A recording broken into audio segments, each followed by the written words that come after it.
Franklin is messy.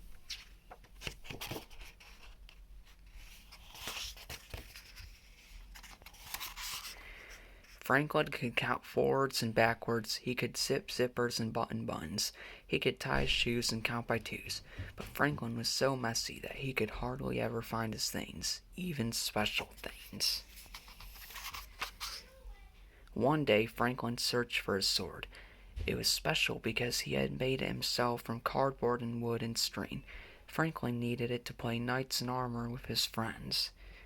He looked all over. He found a bag of marbles he thought he had lost. He found a brown apple core. He even found his favorite baseball hat. But he couldn't find his sword. "Have you seen my sword?" Franklin asked his mother. Franklin's mother looked around his room. She shook her head. "All I see is a big mess. Please tidy this room before you go out to play." Franklin muttered to himself, "Why all the fuss about a little mess? He had more important things to worry about. He might miss playing knights." Franklin hurried. He opened his closet and heaped an armful of books inside. He piled all his blocks in the middle of his room. He threw his hat in the corner and put the apple core in a drawer. All done, he said to himself. Still, he hadn't found his sword. By the time Franklin reached Bear's house, his friends were already playing knights. Bear slashed the air with his sword. Beaver lunged at evil dragons. "Hurry, Franklin," shouted Bear. "We need you." "I can't," whispered Franklin. "The game stopped." "Why not?" they asked. "I don't have my sword," said Franklin.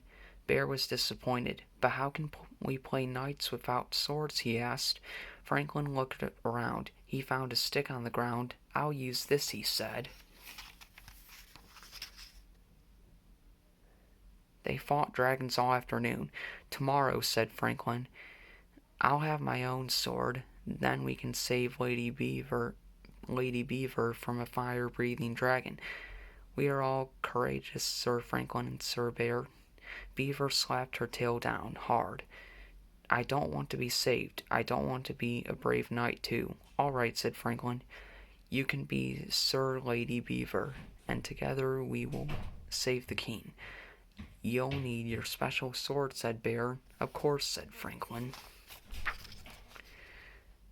When Franklin got home, his father was annoyed.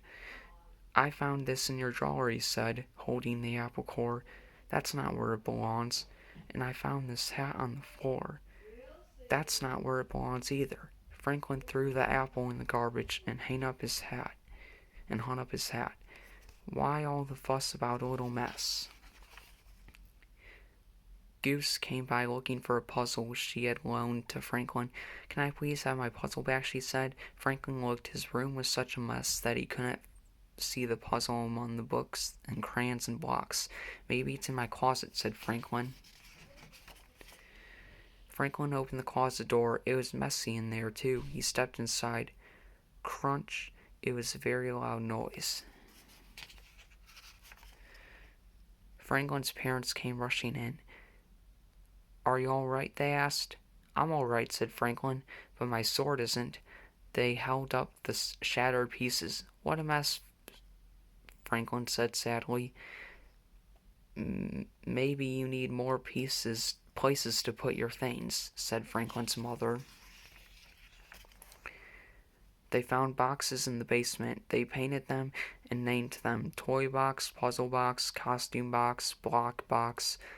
They put books on the bookshelf.